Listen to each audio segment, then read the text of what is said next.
17 बारिश के मोर सहेजल गहना, माटी में मिलवलस मोर मरद माटी लगना, माटी में मिलवलस मोर मरद माटी लगना। 17 बरिस के सड़ल तोहर गहना, बौख में हरा रुके हमरा जाके केहू समझावना, बौख में हरा रुके हमरा जाके केहू समझावना। नैहर के निशानी हमार दोनों हाथ के कंगना, अरे कोयला के भावे बेचलस मुहा झाऊ सवाना।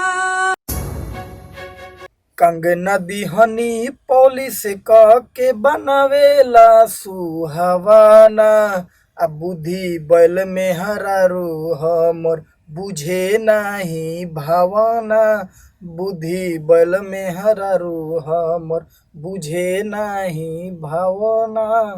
छाने लंदन छाने पेरिस छाने जर्मनी धवाना, अरे करनी धरनी 13-22 खाली गलबा जवाना। पेरिस जर्मन जैती ना जे जैती लंदनवा, अफगान नियन तोहके भी भगाईते तालिबानवा, अफगान नियन तोहके भी भगाईते तालिबानवा। पात के टिकुलियो ना दिलस लज लगवाना, अरे रोआ रोआ झांझर कैलस काया डहा कवाना। चौपट लीलार पे टिकुली लगे ना मन भावना, आ झूठो के नौटंकी क के फॉलोअर तू बढ़ावना, आ झूठो के इमोशनल हो के फॉलोअर तू बढ़ावना।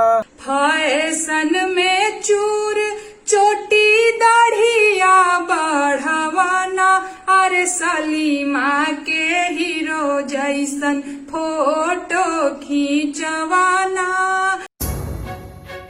इटली वाला फैशन याद बा दाढ़ी में उलझावना, रखले बानी फिल्म तोहर वायरल करावना।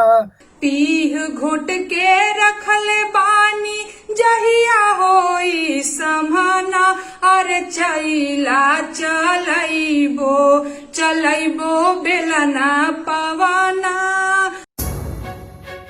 डियर में हरारू जी अब बात खोलवावना, चार चपल सबेरे सझिया बाटे तोहर उठावाना, सुर ताल निमन बात अच्छा गीत गावना, आ पढ़ के राजनीति में तू इज्जत लुटावना, पढ़ के राजनीति में तू इज्जत लुटावना।